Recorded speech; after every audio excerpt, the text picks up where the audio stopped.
അപ്പോൾ ബിഗ് ബോസിൽ ഏറ്റവും കൂടുതൽ ട്രെൻഡിങ് ആയി നിൽക്കുന്ന രണ്ടാൾക്കാരാണ് ആദിലും നൂറും. ഇവരെ ലൈഫ് സ്റ്റോറി എങ്ങനെയാണ് ഇവർ കണ്ടുമുട്ടിയെന്നൊക്കെ നമ്മൾ ഈ വീഡിയോയിലൂടെ ചർച്ച ചെയ്യാൻ പോകുന്നത്. അപ്പോൾ ആദ്യമായിട്ടാണ് നിങ്ങൾ ചാനൽ കാണുന്നതെങ്കിൽ ഒന്ന് സബ്സ്ക്രൈബ് ചെയ്യട്ടോ.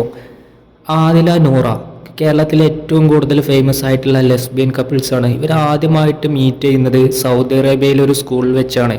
+2 കാലഘട്ടത്തിലാണ് ഇവർ മീറ്റ് ചെയ്യുന്നത്. തുടർന്ന് ഇവർ രണ്ടാളും ഭയങ്കര ഫ്രണ്ട്ഷിപ്പായി.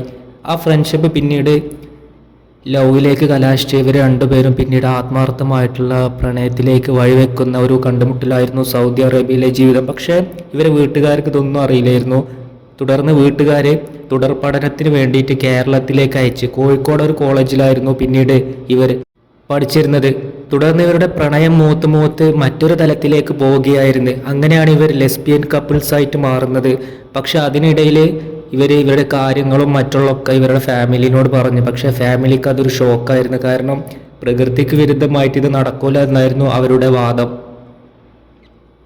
പക്ഷേ പിന്നീട് ഒരുപാട് പ്രശ്നങ്ങളുണ്ടായി. കിഡ്നാപ്പിങ്ങും കാര്യങ്ങളൊക്കെ ഉണ്ടായി. ആദിലക്കെതിരെ കേസ് വന്നു. പക്ഷേ പിന്നീട് നടന്നത് ചരിത്രമായിരുന്നു. ആദില ഹൈക്കോടതിയിൽ കേസ് ഫയൽ ചെയ്തു, ഹേബിയസ് കോർപ്പസ്. കേരളത്തിലെ ചരിത്രത്തിലെ ഏറ്റവും ചരിത്രപ്രധാനമായിട്ടുള്ള ഒരു വിധിയായിരുന്നു പിന്നീട് വന്നത്. കോടതി ആദിലേനെയും നൂറിനെയും കോടതിക്ക് വിളിച്ചിട്ട് അവരുടെ രണ്ടുപേരുടെയും വശങ്ങൾ കേട്ടു. രണ്ടുപേർക്കും ഒരുമിച്ച് ജീവിക്കാനായിരുന്നു താല്പര്യം. അതുകൊണ്ട് തന്നെ കോടതി അവരെ സ്വന്തം ഇഷ്ടപ്രകാരം ജീവിക്കാൻ അനുവദിക്കുകയായിരുന്നു. LGBTQ കമ്മ്യൂണിറ്റിയിലെ ഏറ്റവും ചരിത്രപ്രധാനമായിട്ടുള്ള ഒരു വിധിയായിരുന്നു അന്ന് ഹൈക്കോടതിയിൽ നിന്നും പുറപ്പെടുവിച്ചത്.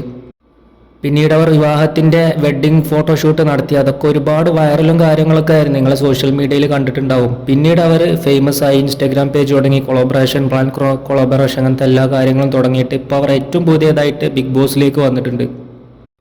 പിന്നീട് ഏറ്റവും കൂടുതൽ ശ്രദ്ധിക്കാനുള്ള ഒരു കാര്യം, എല്ലാവരും കൂടുതൽ ആകാംക്ഷയോടെ നോക്കുന്നത് ഇവർ ഒരു ദിവസം എത്രയാണ് വരുമാനം, ഇവർ ഒരു ദിവസം എത്ര സമ്പാദിക്കും. നമുക്ക് സോഷ്യൽ മീഡിയയിലും ഗൂഗിളിൽ നിന്നും ക്രോമിൽ നിന്നൊക്കെ കിട്ടുന്ന ഡാറ്റ അനുസരിച്ചാണ് നമ്മൾ പറയാം. ഇപ്പം എന്തായാലും ഒരു ദിവസം 10,000 രൂപയാണ് ഗൂഗിൾ സജസ്റ്റ് ചെയ്യുന്നത് ആദില നൂറയുടെ വരുമാനം. ഒരു മാസം 3 ലക്ഷം, 2 ലക്ഷം രൂപ, 3 ലക്ഷം രൂപ ഒരു കോലത്തിലാണ് അവർ ഒരു മാസം സമ്പാദിക്കുന്നത്. അപ്പോൾ എന്തായാലും നിങ്ങൾ വീഡിയോ ഇഷ്ടപ്പെട്ടാൽ ലൈക്ക് ചെയ്യുക, സബ്സ്ക്രൈബ് ചെയ്യുക.